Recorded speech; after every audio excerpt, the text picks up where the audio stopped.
What's up guys, Rob from Legit Bunnies Gaming here, bringing you a different kind of video. This is going to be a more scripted video than you guys might be used to from my channel, but this is going to be an introduction for new players to Nickelodeon All Star Brawl. Recently had a big major tournament, the Hidden Temple, and I noticed that we've had a lot of people coming into the community from Hidden Temple trying out the game, especially now it's on sale.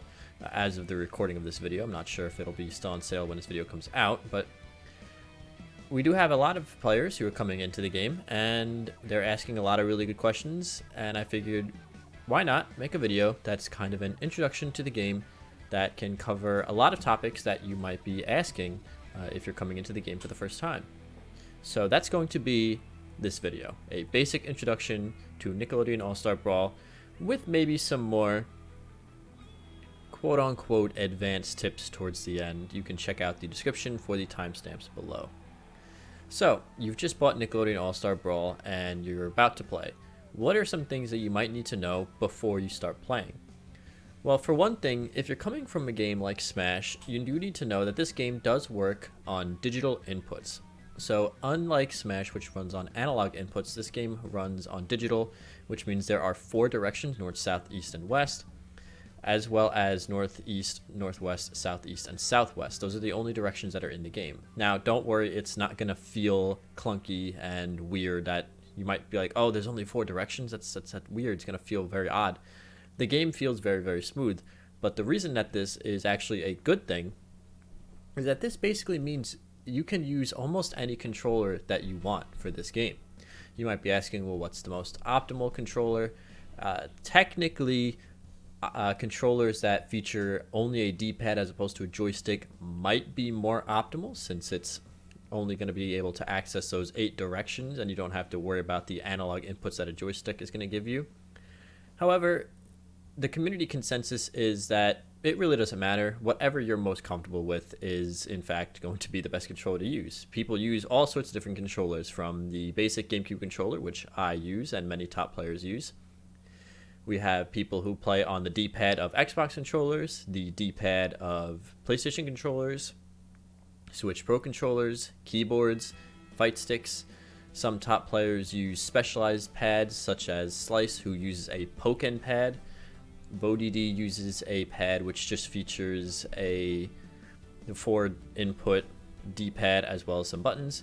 Basically, as long as your controller has enough buttons to map the actions that the game needs, you can use it. It has a way to input digital inputs and map enough buttons.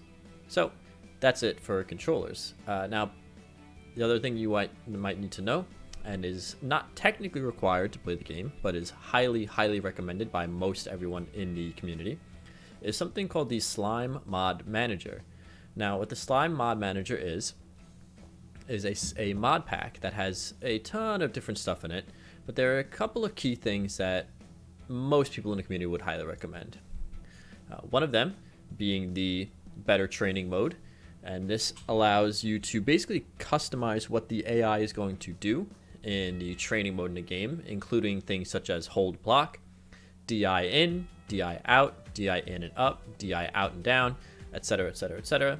Very, very useful for adding DI options in order to test and lab different things. Incredibly good work by Sanji on that one. Shout out to Sanji for a lot of the mods in this game. And the better rollback netcode experimental beta, as you can see on the screen.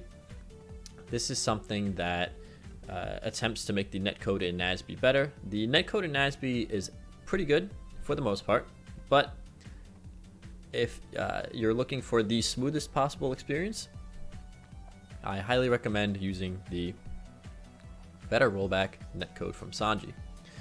Now, there is also another mod that is not included in the Slime Mod Manager, and Slime Mod also has a ton of other stuff, things such as turbo mode or custom music, also includes character skins, stage skins, voice packs. It includes a lot of stuff, so certainly something I would definitely recommend for anyone playing this game, if nothing else just for those 2 mods that I mentioned before. There is also a another mod called NASB. And now this mod is basically meant for people playing this game on lower powered machines.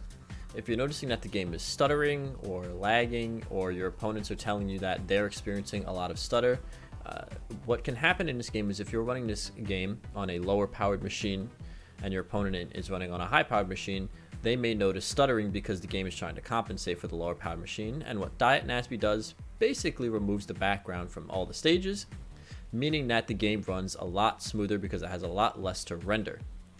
So those are the three mods that are probably the most important. The netcode mod and better training mod are very, very, very highly recommended.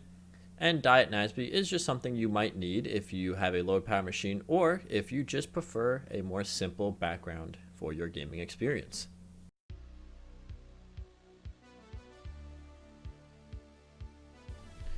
Alright, so in this section we're going to be talking about the basic game mechanics and how the game works. And when I say basic, I do mean pretty basic. So if you are someone who has played a lot of platform fighters in the past, you may know about most of this, but there are some unique things to NASB that I think you should be aware of. So the first thing to note is that the game makes no distinction between your digital input for your movement being pressed or not pressed. There's only one speed, and that is running. So even if you hold as slightly as you can on the joystick of a GameCube controller, you will move at your running speed. So there is no walking in this game. However, you can mix up your approach in other ways that I'll show you in just a sec. Jumping is pretty standard. You get your two jumps, one jump in the air, one jump to get off the ground. Nothing new there. The thing that is very unique to this game is air dashing. So if you press your shield button while you are in the air in a direction, you notice that you do a little dash. You see the little lines that come out from behind your character. You can air dash in the four directions: up, down, left, that was right, or left. And you can also use the angles to air dash at the northwest, northeast, southwest, southeast directions. Now it is important to note that this air dashing grants you no invulnerability at all. So as you can see, the blue indicates that Garfield is blocking, he has invulnerability. There is no invulnerability when it comes to air dashing. It is not an air dodge, it is not a dodge of any kind. So you have no invulnerability when you're using your air dash. However, when it comes to things like air dashing, it is very useful because if you notice, the downwards air dashes are very, very fast. They're a little bit faster than the other directions. And of course, you can do things like waveland. And of course, as I said in the intro video to this game, if you can waveland, you can wave dash. Since this game has a pretty generous buffer system in this regard, you can pretty much click jump and your dash button at the same time to pull off a wave dash. You can wave dash with full length wave dashes, or you can angle and get little air dashes, which is a way to mix up your approach timing. Another way that you can use air dashing is by wave landing off of a platform into an aerial, like that. On the topic of platforms in this game are pretty standard, except that you don't just hold down to go through them. You see I'm holding down and I'm not moving through them. You have to press your jump button. Hold down and press jump to go through the platform. It takes a little bit to get used to, but once you get used to it, it is something you can do by second nature. Another way to mix up your approach, if you notice, is you can do dash dancing. Dash dancing in this game is very useful for several characters, including characters that maybe don't have the greatest neutral game and need a specific option to try to get in, like Patrick, a lot of Patricks will dash dance around until the very moment that they decide to enter an attack, and then they'll do like a strong dash attack or something of that nature. So if you just simply click left and right, you can do a nice dash dance. You can vary up the timing of the dash dance, go in, go out, weave out, mix in some wave dashes with it.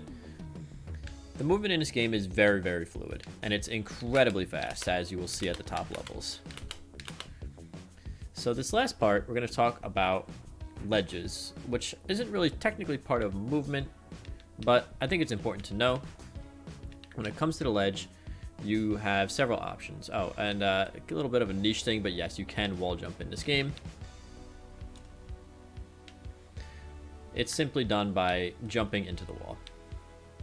So with ledges, it's important to note that unlike many other platform fighters, you don't get invulnerability if you grab the ledge without being hit.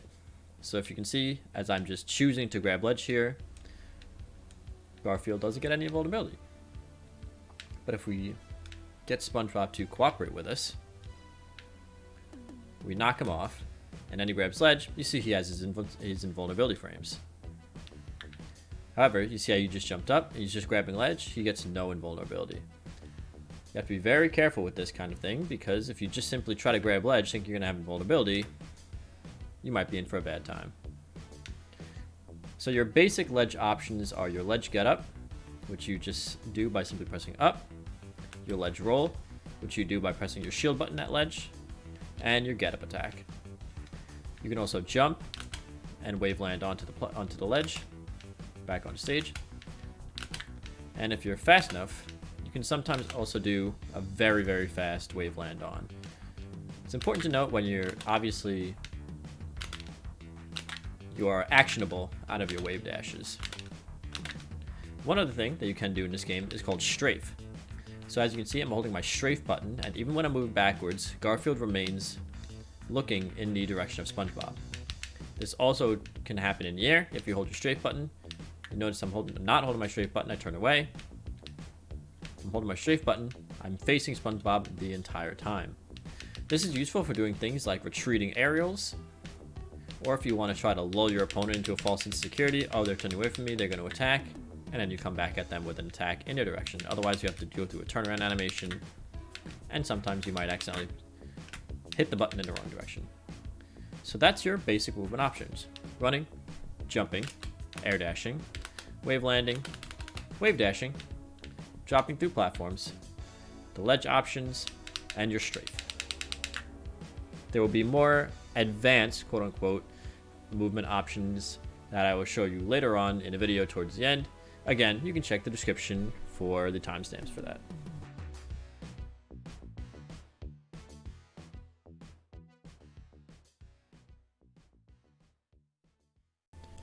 Okay, so in this section, we're just going to go over the basic offensive options. Just going to explain the differences in some of the attacks and how this game's attack system works. So to start off, every character has 3 light attacks on the ground, 3 light attacks in the air, 3 strong attacks on the ground, 3 strong attacks in the air, and 3 specials, as well as your 2 different types of dash attacks, your light dash and your strong dash, and your grabs and throws, of course. One thing that's important to note is that you cannot charge strong attacks in this game. You can charge certain special moves, and some special moves will change depending on if you're in the air or on the ground. I'll demonstrate that when we talk about the specials. So to start, you have your light mid, also known as your jab, light up, sometimes called your up tilt, and your light down, sometimes called your down tilt. You also have your strong mid, sometimes called a F smash, your strong up, sometimes called an up smash, and a strong down, sometimes called a down smash. The same principles apply in the air. You have your light neutral air, aka your nair, your light up air, and your light down air, aka your light dare, or just a lot of the time people will just call it your dare. You also have your strong attacks in the air, neutral strong in the air, strong neutral air, strong up air, and strong down air. You also have your specials, neutral special, sometimes called your neutral B, down special or down B, and up special or up B. Sometimes these specials can be charged, such as Reptar's down B, which can be charged. His neutral B can also be charged. But not every character will be able to do this. Reptar is also one of those characters whose special sometimes can change when he's in the air, such as his down special. His down special grounded versus his down special in the air. This is going to be dependent on the character, so just get to know your character and know if they have different moves if they're in the air or not. You also have your dash attacks, If SpongeBob wants to get in the middle of the stage for us. You have your light dash. And a strong dash. Reset. Something else that's important to note is that dash attacks, your strong dash is counted as a strong for the RPS mechanics. Now, what is the RPS mechanics, you might ask? Well, this game runs on some interaction between strongs, rock, paper, scissors, or RPS. For example, if SpongeBob does his down strong and Reptar does his up strong, you see SpongeBob spins out. So up strongs beat down strongs. SpongeBob does his neutral strong and Reptar does his down strong. Oops, sorry.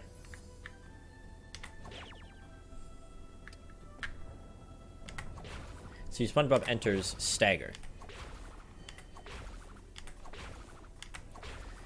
Now, SpongeBob does his up strong and Reptar does his neutral strong.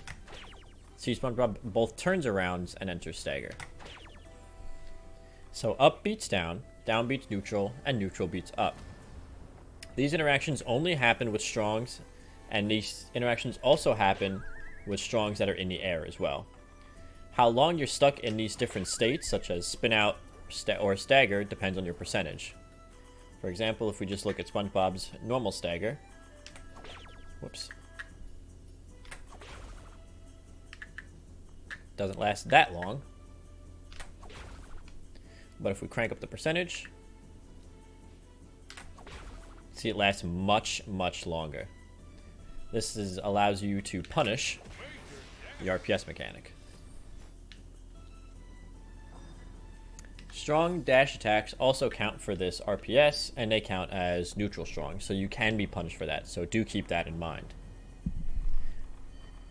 Lastly, you have your your throws. I combine grabs and throws. You have your grab, which you can also grab in the air. Let me show you the grab hitbox. Whoops. Does activate in the air. And your grabs and throws are pretty standard. You have your neutral throw, also known as your forward throw. You have your up throw and your down throw. And you can also Z-drop or grab release. To grab release in this game, it's a little tricky. I didn't know how to do it for a very long time. You have to just jump and press your shield button and you do a grab release. So, those are your basic offensive options. Of course, we will cover more offensive options later on in the video when we get to some more quote-unquote advanced mechanics.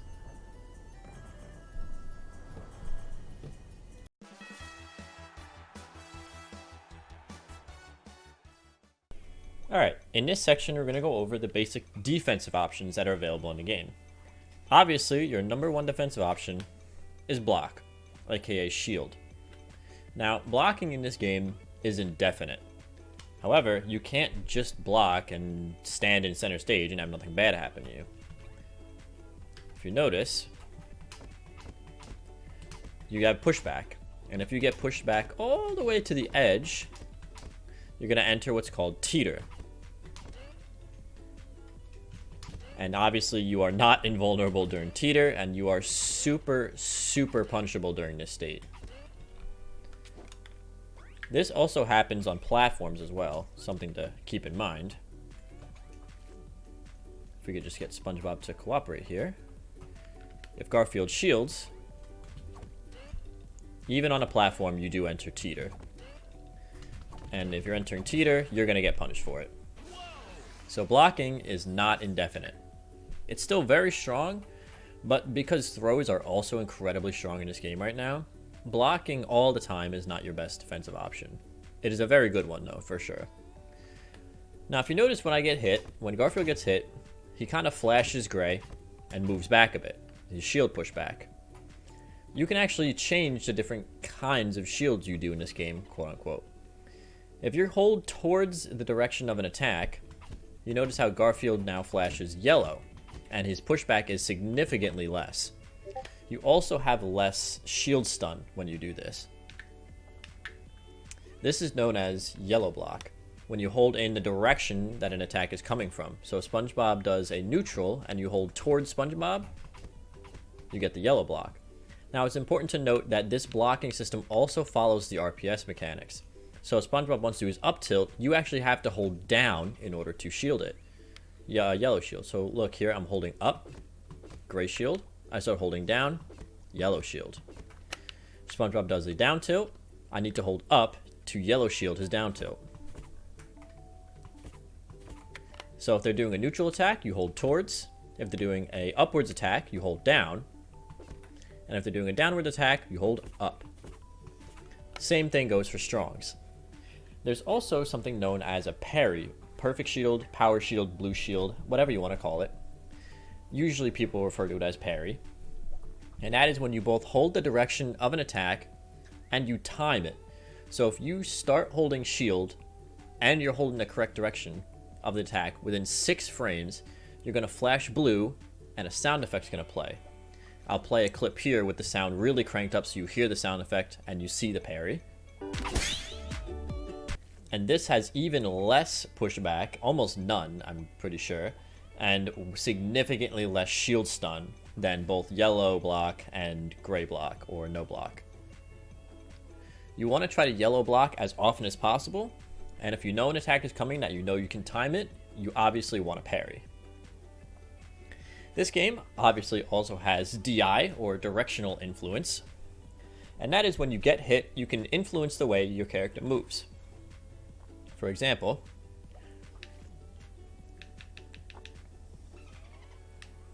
we'll bump up the percentage here, and I'm going to hold no DI on this SpongeBob strong attack. You see how far I went there. Now watch the difference if I hold in. I go significantly less far.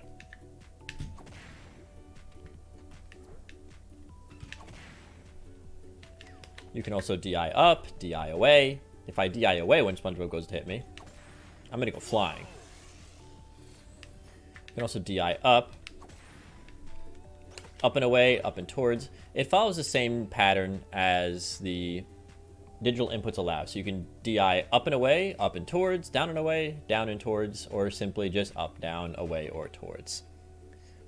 There's also something in this game known as vectoring. Now this is a little bit more of something that I might consider quote-unquote advanced, but I put it here in the basic defensive options because it's something that is very, very important to this game. So if we look over here, see if we can get SpongeBob to hit me. You notice I died off the side there. What vectoring is you can expend an air dash, or expend your air dash in order to momentum cancel to a certain extent.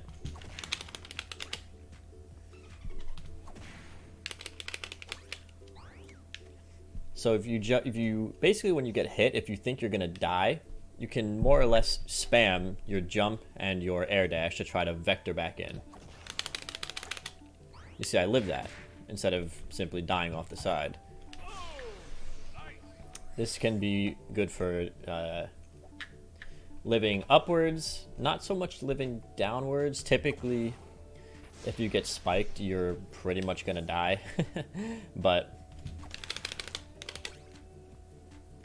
yeah, vectoring is very important. So if you get hit and you feel like you're gonna die, you see I just vectored there. I expended my air dash and a jump in order to live. It's known as vectoring. It's also important to know that obviously that eats your one air dash that you have in the air. So you can't vector and then yet another air dash to recover. Obviously this game also features teching. That's nothing really crazy out of the ordinary, I don't think. You can tech in, tech out, or tech in place. That's a tech in place, tech out, tech in. Nothing out of the ordinary there. Something to note for the tech window in this game, there is a tech lockout. So I'm not entirely perfectly sure how it works, but from what I understand is if you press the shield button, in this case, you know, you might be, say for example, you get hit out of an air dash, right? And you don't hit the ground within 20 frames, you're going to be locked out of teching for an additional 40 frames. That's a tech lockout. It's meant to discourage people from simply holding the tech button or spamming the tech button and just basically getting free techs. So if you notice that sometimes you feel like you're missing techs that you ought to be hitting, keep in mind that if you're constantly spamming the shield button, you know, if you happen to get hit out of a wave dash or you happen to get hit out of an air dash, you might have been locked out. It can be pretty brutal sometimes, so keep that in mind. Our final defensive option that we'll talk about is get up. So there's different ways you can get up in this game. You can roll away, roll in, simply get up, and obviously you also have your get up attack. Those are your basic options for getting up. Alright, in this section we're going to go over some of the quote-unquote more advanced stuff. Now, if you've been playing this game for a decent amount of time, you probably know all about these kind of things, but if you're just starting out, here's some really good tips that you should probably know about. The first I'm going to talk about is fast falling your aerials. Now, unlike other games, you know, we already know that the air dash does not grant invulnerability. What this also means, however, is that you're not put into a different state when you air dash. Meaning, you keep your hitboxes out when you air dash. We'll go frame by frame. I'll show you. If Garfield inputs a down air and an air dashes, you see how the hitboxes stay out until he lands on the ground, of course. This is super, super good advice to know, because I didn't know how to do this for a long time. You can fast fall your aerials. You want to input the attack first, and then your air dash direction. So if I want to fast fall my down air, I input down air first, and then I input my air dash.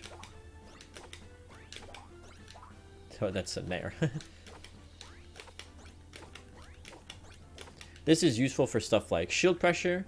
So if we set SpongeBob to shield here, thank you for the better training mode. You can shield pressure with this. One character that really takes advantage of this is April O'Neil with her strong down air. It's useful for getting hitboxes in an opponent in a place opponent might not realize. You can land with an aerial. Basically, fast falling your aerials is super, super useful. And this also works with your strongs. You see I have my neutral strong out, and I can fast fall my neutral strong. It changes things in a significant way, because if we look at frame by frame here,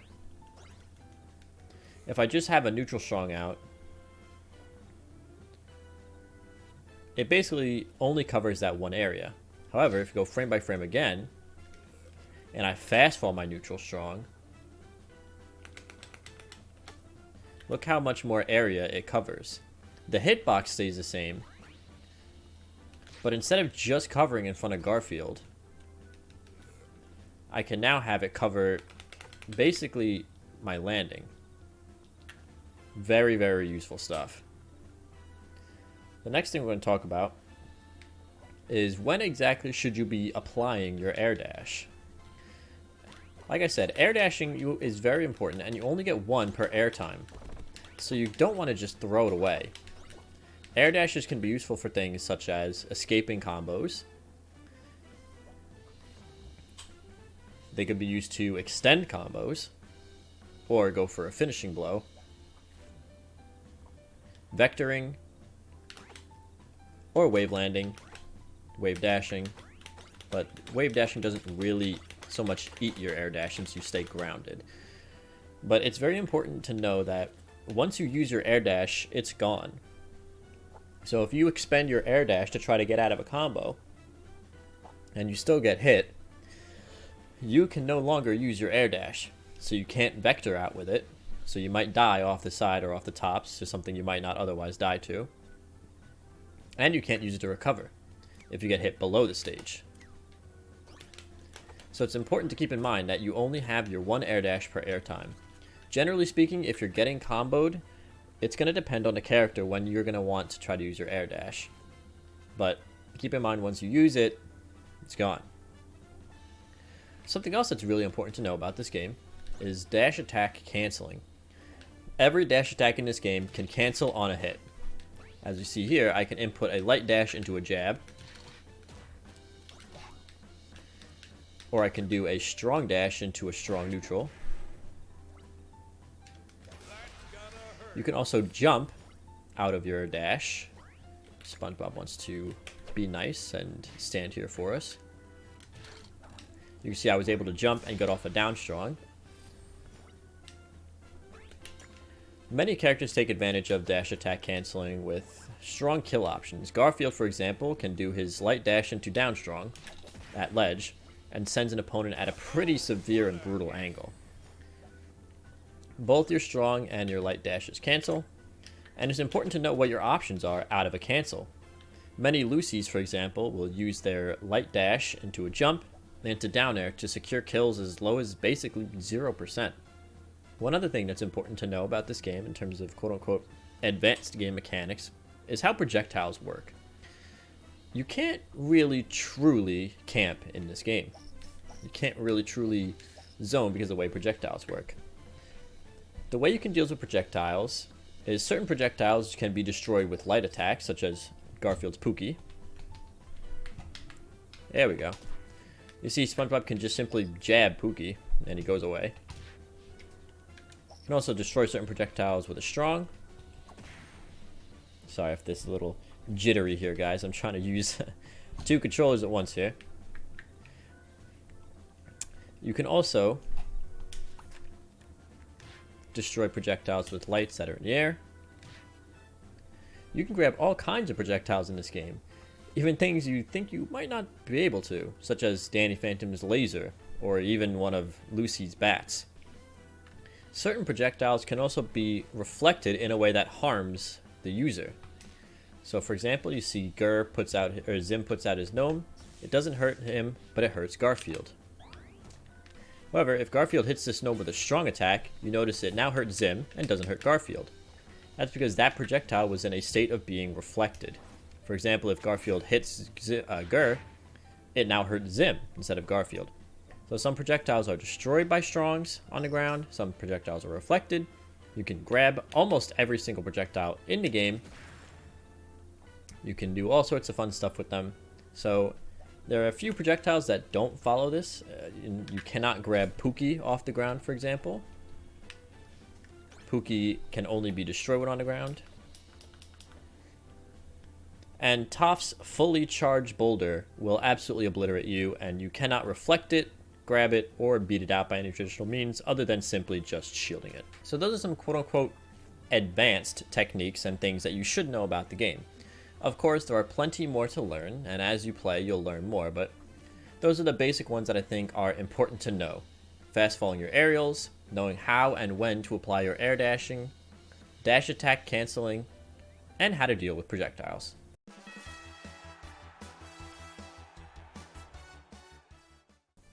So, for this last part of the video, we're going to talk more about the characters themselves. I'm going to give you a brief description of their gameplay or gameplay styles, along with some more talk about maybe the meta, including a tier list, and maybe some resources to help you start if you want to start competing. So keep in mind, when I'm talking about these characters' playstyles, this is a very, very brief description, and it is obviously not the only way you can play these characters. NASB is a game where you can express yourself in the way you play your characters pretty efficiently, I would say. You can play different characters in different styles, but this is just a general description. I'm going to put up a kind of list here of the different categories I've defined these players as. You have your combo-based characters at the top, who a lot of their game revolves around starting and getting combo strings. The next layer is scrappers. These are basically characters who have a very strong projectile and who like to play their games around their projectiles, but since this game doesn't really have true zoners, I designated them scrappers as well. Since a lot of these characters also have a very strong ability to go in and fight up close using their projectiles as setups. Next we have your heavies or your strongs focused characters. These are characters that are either heavy in weight or revolve a lot of their gameplay around their strong attacks. Your quick kill artists, are characters who have tools that allow you to get stocks very, very early. Your brawlers are characters who kind of focus a little bit more on the heavy side. They like to get up in close and personal with their opponents. They don't have a ton of range but can do a lot of damage up close. And then I have something called your movement artists, which are characters who heavily base their gameplay around their movement options. Again, take this as a general idea of what the characters do. This is by no means a definitive list. This is also just my opinion, so take that for what it's worth. SpongeBob is probably the premier combo artist in the game. He's considered one of the best characters in the game, and he loves to start combos with his up tilts into his nairs, the walking on the beach combo, usually ending it off with an up strong or aerial up strong. He can also do some pretty crazy things with his bubble and leading into his bubble into combos, including catching his own bubble, Z-dropping it at ledge for ledge pressure. SpongeBob has a lot of tools at his disposal. Lincoln Loud, a lot of people say Lincoln Loud is a quote-unquote diet version of SpongeBob. He also has a projectile, and he also focuses heavily on his nair strings and using his a little bit more reaching attacks. We'll say his a little bit superior reach to something like SpongeBob with his yo-yo. To get his opponents, he wants to pop his opponents up in the air, and then he wants to keep you there as long as possible. Aang used to have much stronger combos than he currently has, but he still has really good nair combos. However, he also has a lot of good combos off of his F throw. He can chain F throws into a down air at ledge. I considered putting Aang in maybe the Scrappers category, or not Scrappers because they don't have a projectile. I thought about maybe putting Aang in the quick kill artist category, because his combos have been nerfed a couple of times over the past, but generally speaking, if he can get off a couple of nair strings, he can also get off some up airs and keep juggling his opponents that way. Obelina is a very similar character in that she loves to use her nairs and loves to pop her opponents up in the air and keep them there as long as possible. She also has a really good projectile in Goop, which she can use to trap her opponents and keep them between the Goop and her. CatDog like a lot of ladder combos in that they like to get you upwards towards the upper blast zone. They like to pop you up with their down tilt and then up air, up air, up air, and then usually it's the strong up air from Dog, although some people have started using Cat for the strong up air. The CatDog combo likes to get you up towards the ceiling of the blast zone. Similarly, Nigel also likes to go upwards with his combos. He likes to pop you up in the air with his up airs and get you as high towards the blast zone as he can, and then end it off with either a strong up air or a snap. Moving on to the Scrappers, we have Garfield. Garfield has some pretty good projectiles with his pies and Pookie. He likes to use his pies for pressure to either force his opponents to take a hit or shield them, go in and get a grab off of that. Garfield also has very excellent light dare, a multi-hit dare that is very good for shield pressuring, although you have to be careful when landing it because it is negative on shield if you don't land it properly. He also has some other pretty good aerials, including his strong up air being pretty good. But his main game plan really is to set up using his pies and then get in close to do some damage. He can juggle you with his jab if you DI it improperly, and he's got some pretty good edge guarding tools. Zim is as close to a true zoner as you can get in this game. Between Gur and his gnome, his ledge trapping ability is second to none. He can also light dash into down airs and get kills at early percent. And the things that I've seen Zims do with Gur is crazy. So if you like having projectiles, if you like controlling space and controlling the stage with projectiles and traps, then Zim is the character for you. Helga boasts an excellent projectile with her slingshot, which actually sends your opponent towards you for follow-ups. Slingshot into neutral strong is a pretty common follow-up for Helga. She also has pretty good edge guarding ability with her light down air and strong down air, both being a spike. And her counter actually lasts a really long time, so it can catch a lot of people off guard. Moving on to the heavy or strongs focus category. Reptar is this game's quintessential heavy.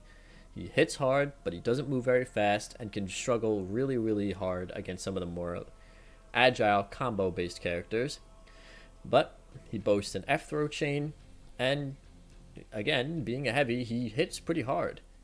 You can juggle people with your light down air and tech trap people with, or not juggle people with your light down air, you can pop people onto the ground with your light down air and then tech trap them with your down B combo, which deals a whopping 30%.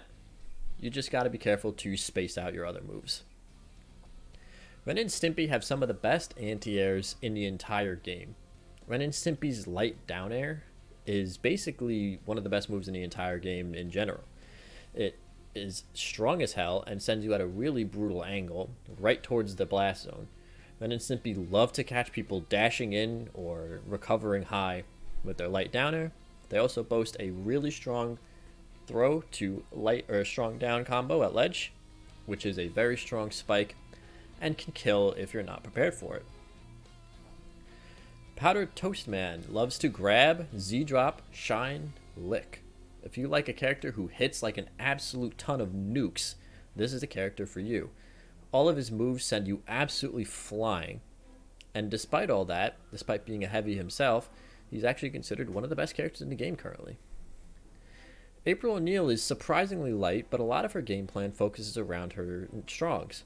Her neutral strong on the ground and in the air is one of the best moves in the game, which is fantastically disjointed. And her strong down air is currently plus on shield, meaning if you land it on shield, you get a grab off of it, basically, if you can time it properly, every time you want. She also boasts excellent strong dash attacks, and basically makes projectile play a nightmare against her. Toph is very, very strong focused. Her light attacks aren't really the greatest. However, she does boast a decent projectile. In fact, it's the only projectile in the game that can't be beaten out by traditional means if you charge it all the way. And if you like spacing your strong attacks, then Toph is definitely the character for you. Lucy Loud is this game's quintessential quick kill artist. She has really good neutral tools in her teleporting. You can teleport in and out. And her D-tilt is really, really good out of teleport to lead into an up strong. However, her optimal game plan is to get you as close to ledge as you possibly can and then either dash attack you off ledge or throw you off ledge and then down air you into the blast zone. However, I would be selling her short if I didn't mention that she's also a stance character and has ghost mode and vampire mode and has some pretty cool coffin confirm setups when you get down to it. Leonardo, I kind of struggled to put into a category. He's kind of in a category all into his own. He boasts fantastic disjoints in his swords and pretty strong power and lives for quite a long time. However, he didn't really fit into the brawlers category since you're more trying to space his attacks. If you like swordies and you like swordies who can dash attack, jump, down air you at 10%, then Leonardo is your character. Next, we have the brawlers, who are characters that are, like I said, characters that want to get up in close and personal and do their damage that way. Patrick is the game's quintessential grappler, who has 2 command grabs, his neutral B and his down B. He focuses on getting the grabs off to deal damage, and then hitting that strong dash into his strong up in his trophy hat, which hits like a freight train, or you can do the light dash into his trophy hat. Basically, if you like a character who has a couple of options in terms of grabs, then Patrick is the character for you. Cora is a very interesting character in that she doesn't really focus on strongs, but she has a lot of tools at her disposal. She's a quintessential martial artist in this game. She has really good approaching tools with her fire kick, and she can also do a dash attack into a strong down for a potent spike. She does lack a little bit of range, but if you can get Cora up close and personal, she can do a lot of damage. Michelangelo is another character who, up close and personal, can do a lot of damage with his nunchucks. His down B is a very interesting approach and mix-up tool, almost kind of like a rollout type thing. And his up B can actually be used pretty effectively on the ground as a command grab to continue his combos. Sandy very much focuses on being as close to her opponent as possible, with her jab combos being pretty lethal. She can jab you into a tech lockout and then light dash attack into down airs. She also has her strong nair movement, Her snare movement can get pretty crazy since it conserves the momentum from your air dash, and she hits like a freight train. Next, onto our movement artists. Shredder is basically your quintessential movement artist. I mean, what can you say about this guy other than neutral B sends you flying, and Nair is basically a one-button win in neutral. If you like zip-zooping across the stage with a little bit of power behind you, then Shredder's your character. But if you like real movement, in terms of just being able to fly all over the stage, then Danny Phantom is definitely the character for you. Being able to cancel almost all of his attacks off of ledges and the platforms, Danny's absolutely fly around the stage, and quite honestly, sometimes it can be pretty hard to catch up with them. So again, take these as very, very, very brief descriptions of the characters, and try to find a character that works for you. Let's go on to the next quote-unquote tier, well, not quote-unquote, this is a tier list, and I will show you my opinions of where the current characters sit. Alright, so on the screen, you're going to see my current tier list for the current patch as of the recording of this video, which is March 5th. I'll go through each tier, kind of give a brief explanation as to why those characters are there. Again, keep in mind, I am by no means a professional, and I also am by no means saying this is a definitive tier list. This is just simply my opinion. In S tier, we start off with April O'Neil, who boasts fantastically disjointed moves like her strong Nair and her grounded strong, as well as the ability to kill you at pretty early percents with a dash attack into a down light, or her light dare. And her strong dare is an entire character basically all unto its own. She can kill early, she can survive for long periods of time. There's really not a definitive weakness to this character.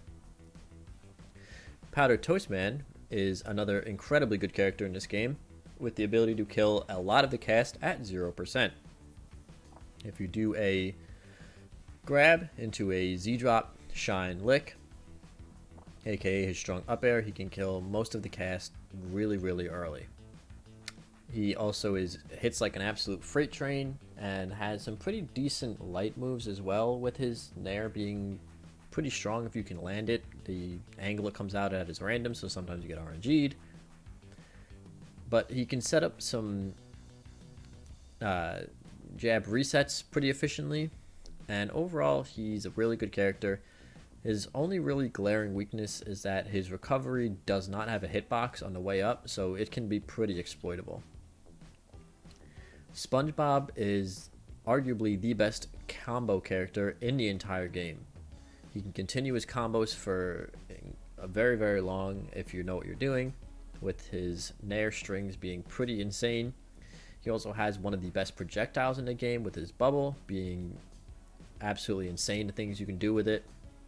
And his recovery is also among the best in the game, with a really disjointed hitbox on his way up. SpongeBob doesn't really have many glaring weaknesses, if any at all. Zim is a recent addition to the S tier characters, who has the best ledge trapping in the game, arguably. If he sets up a Gur and a Gnome at ledge, there's not much you can really do. He can pretty much control the space of the entire stage with those two projectiles alone, and that's not to mention the fact that the rest of his attacks are also really powerful. If Zim has a weakness, it's that he's incredibly light, so he dies very early, and he also lacks a hitbox on the way up for his recovery. Lucy Loud is the best character in the game if you want to get kills very, very early. If she catches you at ledge with a jab reset or a tech lockout, you can pretty much kiss your stock goodbye, because you're going to get either dash attacked or thrown off stage and light dared right down to the blast zone. She does have other stances, like her vampire mode giving her access to her coffin, and her coffin confirms can be pretty powerful pieces as well. Although right now, really the meta for Lucy is to, again, get those jab resets, get you down at the ledge, and kill you. Her down tilt is also busted out of shield, an incredibly good move that sets up for her aerial up strong. And she also has a very, very long, if not somewhat exploitable recovery in her normal mode, which does not have a hitbox at all on the way up, although it does go up very, very high, and you can control it pretty well. Lucy's weakness is that she is very light, and she is very reliant on getting those kills off of ledge. And when characters get to too high of a percent, she can actually struggle to get kills. If you're at too high of a percent and her throws are sending you too far off stage, her dash attacks are sending you too far off stage, she can sometimes really struggle to close out those kills. Danny Phantom is at the top of A tier, whose movement is absolutely fantastic. He has very, very good ability to kill you early with his light down air as well. He also has a strong dare, which can be somewhat difficult to counter and read sometimes. Really, the reason that Danny, I think I put him up here, is that he can ladder you all the way up to the top of the blast zone. He can light dare you down to the bottom of the blast zone, and his movement is insane. If he has any weakness, it's probably that he is pretty light, and he's actually pretty big, so he can be combo food sometimes for the combo-based characters. Shredder is in A tier almost exclusively because of neutral B and Nair, those and his up air as well. Those three moves are absolutely insane. His Nair covers his entire body. The hitbox on these things are huge, and neutral B is very, very difficult to punish properly due to the fact that it can cross up your opponent and you can end up on the other side of them. Even parrying sometimes will not get you punished for this move. Shredder's weaknesses are that his hitboxes sometimes are janked, in that your opponents will sometimes fall out of your moves too early, and he's also pretty light with a somewhat exploitable recovery. Vertically anyway, his horizontal recovery is among the best in the game. Next up, we have Cat Dog, who has fantastic ladder combos all the way up to the top of the blast zone, as well as some interesting projectile play he can do, where he can spit out his boomerang bone and neutral strong it right back at your opponent. He does have a really exploitable recovery. Lucy basically eats this recovery alive, and his recovery doesn't go all that high either, so sometimes he can struggle to recover vertically, and your opponents can usually light dare out of your up dog combos, so you got to keep that in mind. But he still boasts really good moves and is one of the better combo based characters in the game. Oblina is up next, and she is also one of the better combo based characters in the game. She can set up her traps with goop, which is a pretty unique thing to do, to bounce you up in the air off of the goop or make it difficult to approach. Make it so that you have to approach up in the air, and then she can hit you with a up tilt into her nair combos. And she can also really efficiently do some dare stuff as well, like the rest of the cast, or like most of the cast. Her weakness is that she severely lacks range given her small stature, but that's also not a bad thing given that she's small. It can be quite difficult to hit her sometimes. Leonardo is up next, and Leonardo is towards the bottom of A tier. He still boasts fantastic disjoints on his sword moves. He's still pretty strong, all things considered. He's very good at catching poorly timed air dashes or recoveries. Leonardo's main issue is that his hitboxes have been adjusted over time, and he's also been labbed really, really hard, in that he was the best character in the game for quite some time, so his matchup is pretty much as close to solved as you can get in this game. But don't let that distract you from the fact that Leonardo is still a really good character. Ren and Stimpy is here because they have some of the best anti-airs in the entire game. Their strong up air, their light dare, their light nair, all of these things are absolutely incredible at sniping opponents out of the air. And they have a throw into their strong down at ledge, which can spike many characters in this game. The reason that they fall towards the end of A tier is that they are a bit heavy, so sometimes they are combo food, and they have some pretty rough matchups against some of the combo based characters in the game. As well, on the ground, they're not as efficient as they are at sniping opponents out of the air, so they can sometimes struggle if your opponents know how to approach properly. Nigel Thornberry sits at the bottom of A tier due to the fact that he has really good up air combos. He can combo you all the way up to the blast zone with his, and finish it off with a flick or a strong up air. He also has one of, if not the best recovery moves in the game, in that he can neutral B and then up B. His up B, while it does not grow the highest vertically, it's decent. It can cover a good bit of ground horizontally, and a lot of people will forget about how strong this move is and just get hit by it and die. You can also do some things with jump canceling out of his up B on a hit, or even if it hits a shield. The reason he's towards the end of A tier and not more up towards the middle or higher is that his flick confirms are a little bit inconsistent right now due to a hitbox change. And he can struggle in neutral sometimes, not really having a great way in. So against characters with stronger neutral games, Nigel can have a little bit of problems. Helga sits at the top of B tier with a fantastic projectile and some pretty strong moves. She arguably could be in A tier. I've seen many people argue for her. She does not really have the tournament placements right now. We kind of need somebody to give this character some love in terms of some tournament placements. But the things that are strong about her is definitely her projectile game and definitely her strong attacks. The things that are weak is that some of her moves lack some range, and she can sometimes get walled out by characters that have disjointed moves and struggle against characters like that.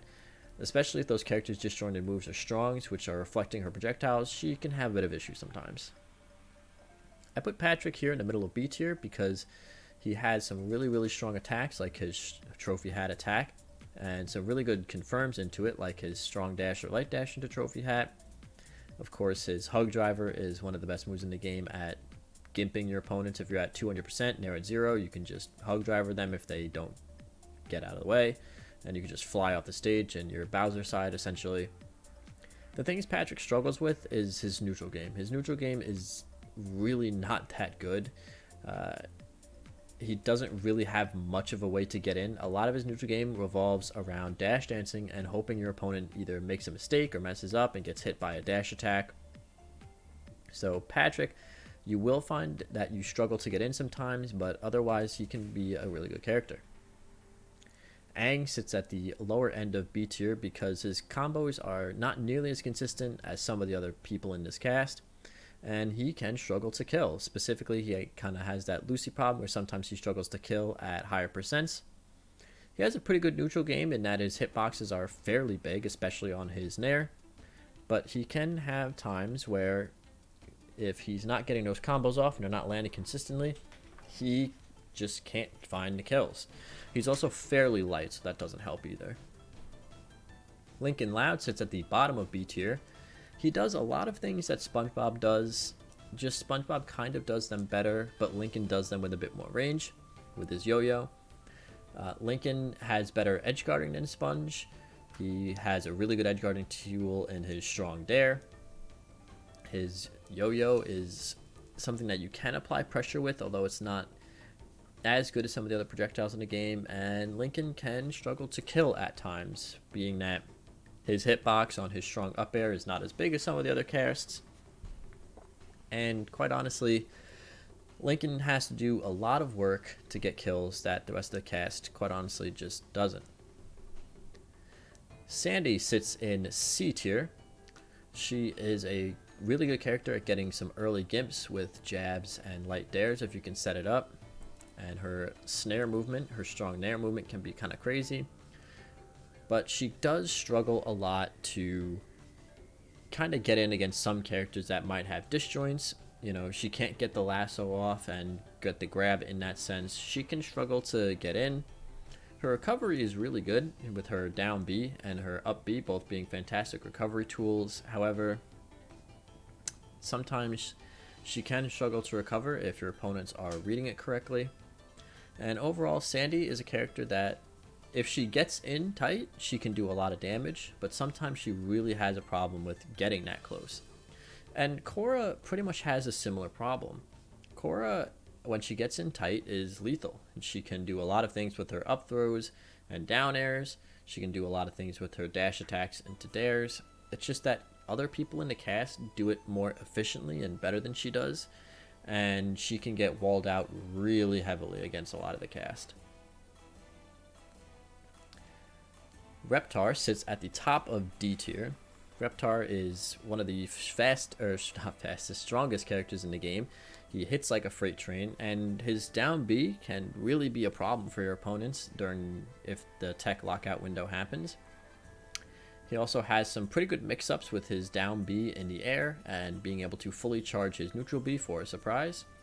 But he is absolutely combo food for a lot of the characters in this game. and his disadvantaged state can be pretty brutal sometimes.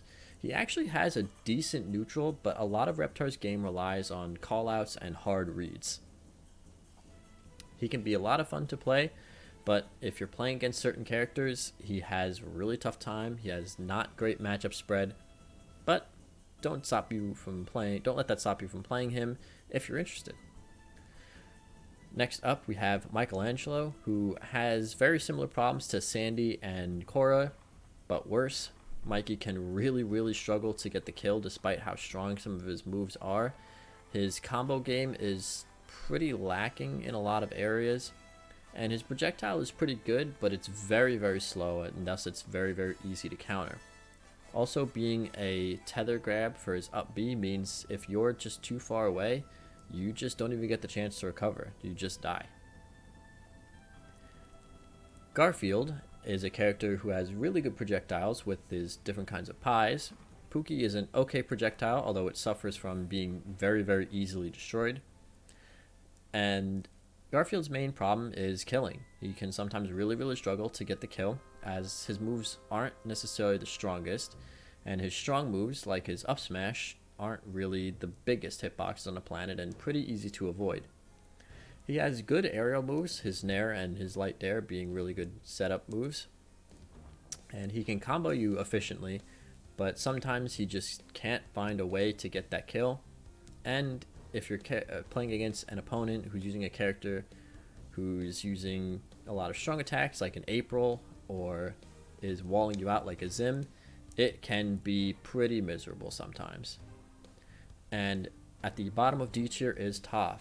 Toph unfortunately just does not have a kit that is compatible with this game. This game is very fast, it's very hectic, and Toph likes to sit back and space out her strongs. Her lights are among some of the worst in the entire game, and she heavily relies on the use of her strong attacks and does not have a whole lot of leeway with which to work with those strong attacks. Now, don't get it wrong. You can absolutely play this character, and there are several players who play this character really efficiently. To name a couple of them, Fint and Amethyst play this character with a lot of efficiency. If you like the idea of spacing things properly and hitting like a truck when you do land a hit, then I would certainly look at Toph, but unfortunately her kit is not super compatible with the way that the game functions in general. She doesn't really have a lot of combos and heavily relies on callouts and your opponent just simply not figuring out a way to deal with the strongs. So that's my opinion on the tiers. In S we have April, PTM, SpongeBob, Zim, and Lucy. In A we have Danny Phantom, Shredder, CatDog, Oblina, Leonardo, Ren and Stimpy, and Nigel. In B tier we have Helga, Patrick, Aang, Lincoln Loud. In C tier we have Sandy and Cora, and in D tier we have Reptar, Michelangelo, Garfield, and Toph. Again, please keep in mind this is just my opinion and is by no means a definitive list, and you can make any character in this game work. Trust me on that one. So to finish off this video, I'm just going to give you a brief overview of how the competitive rule set is in this game, in case you are curious at all into getting into tournaments. So this game's legal stages are Jellyfish Fields, which features a flat stage with one moving platform. It is, I would say, moderately sized. Harmonic Convergence, which is quintessentially this game's final destination. A flat stage with no platforms. It is very long. Rooftop Rumble features a long flat stage with one long platform in the middle. Urkin Armada Invasion is essentially this game's battlefield, a tri-plat stage, 2 plats in the middle of the stage, 1 plat up at the top. And Sweet Dreams, which is a 2-platform stage, which is about the same size as most of the other stages. Harmonic Convergence is certainly the longest, and Jellyfish Fields is certainly the shortest in terms of horizontal width. What characters are good on what stages is just something that you're going to have to play around with and see how your mains and secondaries interact with each of these stages. Sometimes legal, but not really all that often, is Sewer Slam, which features one platform in the middle of the stage, a very, very short, flat stage, and slime that will push you left and right. Kind of think of Wispy in Smash Brothers Melee. This stage is not really legal very often, but sometimes it is legal as a counter pick. The standard rule set is 4 stocks and 6 minutes. And as far as competitive resources are concerned, I'm going to link down below a link to a tweet that has a link to the NASB Grinders Discord, where you will find all sorts of amazing people. Almost all of the top players are in there. It features a very, very active matchmaking system where you can tag the matchmaking roles and get some grinding partners. There's also tournament pings. People post their tournament links in there. Basically, it's an incredible resource for Nickelodeon All Star Brawl players. So if you have any interest in competing in this game, or if you have any interest in simply just grinding and getting better, I will put the link in the description for you there. So finally, to end off this video, I want to say thank you for watching. And if you are in fact new to the scene, I want to say welcome. We have a really, really great community here. Everyone is super cool. And I will say that this game can be very punishing, but very rewarding. So if you're finding yourself getting frustrated, trust me, you are not alone. But the more you learn, the better you'll become at this game. And you will eventually grind your way up to being a top level player if that's what you really want. I will say that this video is not meant to be comprehensive. There are certainly things that I did not talk about. There are certainly advanced techniques that you can learn through playing. I would recommend, like I said, asking around in the Grinders Discord if you are a part of it, and people will be more than welcome to help you out. And just stick with it. This game, like I said, can be very punishing but very rewarding, and eventually you will get it. Trust me. So I want to thank you all for watching, and hopefully I will see you guys in NASB.